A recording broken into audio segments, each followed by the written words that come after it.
Bakunzi ba Judgment Truth Victory, nanone ndabasuhuje kandi mbahaye ikaze. Ubuntu n'amahoro bituruka ku mwami wacu bikomeze kubana nawe. Njyewe rero amazina nitwa Urinzwe n'Imana Faustin, aho nkugezaho gahunda ya byanditswe ngo ukuri kuvugwe. Muvandimwe, namaze kukwereka uburyo ukuri cyari cyo, ndetse twifashisha amasomo agera muri abiri. Isomo ryo muri Zaburi 119 umurongo w'142, ndetse twifashisha n'irindi somo riri muri Yohana igice cya 17 ku murongo wa 17. Ku muntu utarabashije kubyumva ashobora kureba video yabanjije iyi ngiyi, byanditswe ngo y'159. Rero nyemerera mbere yuko dukomeza tubanze dusenga Imana. Mana yacu, Data wa twese uri mu ijuru, turagushimye, turaguhimbaje, tugushimiye yuko uyu mwanya tukibarirwa mu bazima. Izina ryawe rishimwe. Uyu mwanya rero tugiye kwiga ijambo ryawe. Ukomeze kubana natwe, utwongerera imbaraga kandi uduhe gukunda ibyawe. Ubwo ugiye kugaruka tuzabane mu bwami bwawe. Reka buri muntu wese unteze amatwi uyu mwanya ukomeze kumugira neza, umwambike imbaraga kandi umuhe gukunda ibyawe, umwereke inzira ikwiriye, maze icyo dushakaho ko ari ugukiranuka ndetse no gukora ibyiza, ibyo nibisohora muri twebwe icyubahiro kibi cyawe. Ukomeze kutubera byose ndetse no kutuyobora mu izina rya Yesu, amen. Rero muvandimwe, ntabwo nakomeza ntakurarikiye gukora subscribe. Gukora subscribe ni uburenganzira bw'umuntu, urayikora. Impamvu nta yindi, ni ukugira ngo ibiganiro tuba twashyizeho wowe uzajya uhita ubibona mbere. Niyo mpamvu. Hanyuma ikindi, niyo nyungu yawe. None inyungu yacu ni uko nanone tubona abadukurikira kandi tukabona nyine abo turi kubwira. Rero byaba byiza nyine ubwo uyikoze. Ikindi, iyo wumvishe ari ingenzi, ubikunze, urasharinga ugahereza abandi, ukavuga ati ibi bintu ndumva ari byiza, nimukomeze mukurikirane ibi byigisho, ndumva ari ingenzi rwose. Nta kintu biba bitwaye, ukora icyo bita share, ukabisangiza. Hanyuma ikindi, iyo wagizemo ikibazo, kubera yuko ntituba twashyizeho nimero za telefone, ntituba twashyizeho iki, wandika muri comment ukavuga ati njye nagize ikibazo, ukandika muri comment. Njye uba washyizeho iyo video kuri iyi channel, kuri Judgment Truth Victory, njye ubwanjye mpita mbibona. Hanyuma iyo mbibonye ndagusubiza, namara kugusubiza hanyuma ukaba ugize ute, unyuzwe. Iyo rero nanone ubikunze, ukora kuri like. Nyemera rero mbere yuko dukomeza, hanyuma nibyo ngibyo nifuza kukubwira. Ariko mbere yuko dukomeza, ndifuza kukubwira umutwe w'amagambo tugiye kuganiraho. Uravuga ngo gusubika urugendo. None se ninde wasubitse urugendo? Icyigisho cyacu kiraba gishingiye mu itangira igice cya 11 guhera ku murongo wa 26 kugera ku murongo wa 32. Nakubwiye yuko tugenda dusoma Bibiliya umurongo ku murongo. Uribuka yuko nabanje kukubwira byinshi mu mirongo yagiye ibanza iri imbere. Ubwo ni ukuvuga ngo twahereye mu gice cya mbere mu itangiriro, uyu munsi tugeze mu gice cya 11. Ubwo urumva rero kugendana, tuzagenda dukora urugendo, dusome Bibiliya tuyirangiza cyangwa tuyisoze. Hanyuma nakubwiye ko tuzatwifashisha n'ibindi bitabo ku ruhande. Uwiteka rero azakomeze kudushoboza kandi atwambike imbaraga. Nibyo nakwifuza nanjye nifuriza, kugira ngo uru rugendo njye nawe mu gihe tuzaba tugihumeka dufite amagara mazima, Imana izabashe kutweza kandi ituboneze. Rero muvandimwe, ndifuza mbere yuko nkomeza kugusomera amagambo ari mu gitabo bita Intambara Ikomeye. Iki gitabo abantu benshi baragitinya, ariko nabonye ari igitabo cyiza kivuga amateka agiye atandukanye, ndetse kikavuga n'iherezo ry'isi no gucungurwa kw'abantu igihe bazaba bavuye mu isi. Rero nakurarikira kugisoma kubera ko ni ingenzi. Njye naragisomye na n'ubu ndacyagisoma. Rero ngiye kugusomera amagambo ari mu ijambo ry'ibanze, hanyuma nawe uyumve. Kuri ahangaha ku Intambara Ikomeye mfite ni kuri paje ya 7. Baravuze ngo ni ijambo ry'ibanze ku magambo batangira. Baravuze ngo icyaha kitarabaho, Adamu yashimishwaga no kugirana umubano usesuye n'umuremyi we. Adamu ataracumura, icyaha kitarabaho, yari afite ibyishimo cyangwa yari afite umubano usesuye n'umuremyi we.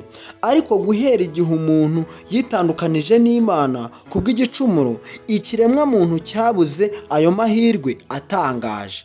None se ko tubona ko umuntu yari afite umushyikirano n'Imana, hanyuma akaba yari afitanye umubano n'Imana, umubano usesuye, akaganira n'Imana, hanyuma icyaha kimaje kubaho, uwo Adamu na Eva hagati y'Imana hahise haza umworera. Impamvu ntangije ano magambo ni ayahe?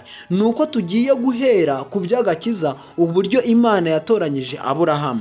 Hanyuma ni ukuvuga ngo tugiye kureba uburyo Imana yagiye yubaka iyo cano, cyangwa yagiye yubaka ubwo buryo, aribyo byitwa inama y'agakiza, kugira ngo umuntu yongere gusabana n'umuremyi we. Maravuze ngo rero kubw'inama y'agakiza, amen, kubw'inama y'agakiza habonetse uburyo buhesha abaturage b'iyi si gukomeza kugira ikibahuza n'ijuru, amen. Kubw'inama y'agakiza abaturage b'iyi si, njye nawe turimo, twongeye kugirirwa amahirwe yo kugira ngo duhuzwe n'ijuru. Imana yagiye ivugana n'abantu mu buryo bw'umwuka wera. Umucyo w'ijuru umurikira iyi si binyuze mu byahishuriwe abagaragu bayo batoranijwe. Abantu b'Imana bavugaga ibyavaga ku Mana bashorewe n'umwuka wera. Urumva ko rero Imana noneho yatoranyije abantu kugira ngo bagaragaze ibyayo bitugereho ndetse bigere no ku bandi b'icyo gihe. Reka nkomeze nsome wumve. Mu gihe cy'ibinyejana 25 by'imyaka ya mbere, mu gihe cy'ibinyejana 25 by'imyaka ya mbere, ibyabaye ku muntu nta nyandiko y'ibyahishuwe yariho. Ababaga bigishijwe n'Imana bahererekanyaga ubwenge bwabo ku bandi, ababyeyi bakabwigisha abana babo mu bisekuruza byakurikiranye. Gutegura inyandiko y'amagambo byatangiye igihe cya Mose. Bivuze ngo Imana itegura inyandiko byatangiye mu gihe cya Mose. Aha ngaha rero muribuka neza, ntabwo twari twagera mu gihe cya Mose ivuka rye, ariko murabona turi mu itangiriro, duhereye ku muntu Imana yatoranyije bwa mbere witwaga Aburahamu. Rero ubwo burere bagendaga babuhererekanya, ariko inyandiko cyangwa kwandika byahereye kuri Mose. Ibyahishuwe n'Imana byandikwa mu gitabo cyera aricyo Bibiliya. Uwo murimo wakomeje utyo igihe kirekire cy'imyaka 1400 kuva kuri Mose umwanditsi w'ibyirema n'amategeko kugeza kuri Yohana umwanditsi w'ukuri kuruta byose k'ubutumwa bwiza. Ndimo ndasoma nihuta. Rero barakomeje baravuga ngo Bibiliya yerekana ko yakomotse ku Mana, nyamara yanditswe n'ibiganza by'abantu, kandi mu nyandiko zitandukanye n'ibitabo byayo bitari bimwe yerekana imibereho y'abanditsi benshi. Iby'ukuri byahishuwe byose byahumetswe n'Imana, ariko byasobanuwe mu magambo y'abantu. Uhoraho yamurikiye ibitekerezo n'imitima by'abagaragu be mu buryo bw'umwuka wera. Yabahaye inzozi n'iyerekwa, ibimenyetso n'amashusho, nuko abo bahishuriwe uko kuri bagaragaza ibyo bitekerezo mu mvugo ya kimuntu.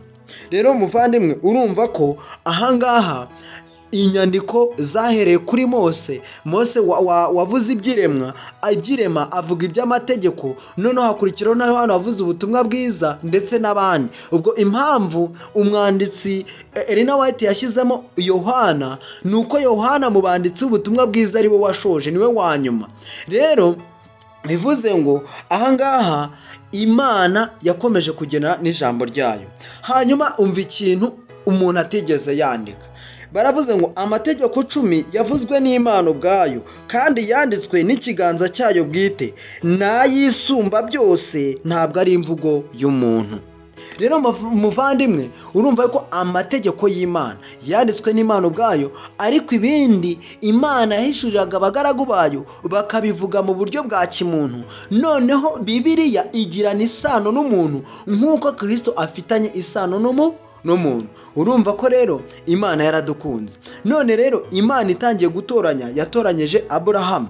Muribuka yuko mu irema twabonye ko Imana yaremye Adamu na Eva ibashyira ku isi, irababwira ngo babyare bororoke. Tubona neza bamaze kubyara uburyo byagenze, hanyuma Kayini yica Abeli. Tubona uburyo bakomeje kubyara, arongera abyara Seti, uruhererekane rw'abakiranutsi ruraza. Hanyuma tuza kubona uburyo Nowa yavutse, hanyuma Nowa amaze kuvuka tubona uburyo nawe yabyaye abana batatu, ariko bakora icyaha. Imana ngo icuza impamvu yaremye abantu. Ntabwo ukuri ari ukwicuza, ahubwo yabonye abantu batangiye kuba babi cyane, kwifuza kwabo ari kubi, hanyuma ishyiraho iherezo ryabo. Irangije abo bantu bakomotse kuri Nowa barongera babyara abandi bantu. Ariko muri uko kubyara twabonye neza yuko ku munsi w'ejo washize twabonye yuko Nahori yabyaye Tera, hanyuma Tera nawe tugiye kureba abo yabyaye. Baravuze ngo Tera yamaze imyaka 70 avutse, abyara Aburahamu na Nahori na Harani. Uru ni rwo rubyaro rwa Tera. Tera yabyaye Aburahamu na Nahori na Harani. Harani yabyaye Loti. Harani apfiraho Tera se ari mu gihugu yavukiyemo, ahitwa Uri y'Abakaridaya. Aburahamu na Nahori bararongora. Umugore wa Aburahamu yitwa Sara, umugore wa Nahori yitwa Miruka, umukobwa wa Harani. Niwe se wa Miruka na Yisiki. Sarayi yari ingumba, ntiyari afite umwana. Tera ajyana Aburahamu umwana we na Loti mwene Harani umwuzukuru we, na Sarayi umukazana we, umugore we, Aburahamu umuhungu we. Bava muri Uri y'Abakaridaya barajyana, bavanwayo no kujya mu gihugu cy'i Kanani. Bagera i Harani barahatura. Iminsi Tera yaramye ni imyaka 205. Tera apfira i Harani. Ahangaha nsomye nihuta, ariko mu gusoma kwanye nimo ndagira ngo tubivuge muri ubu buryo. Harani mwitangira igice cya 11 uguhera ku murongo wa 26 kugera ku murongo wa 32. Dusomye yuko Tera yabyaye abana batatu. Wa mbere twabonye ari Aburahamu, wa kabiri Nahori, wa gatatu Harani.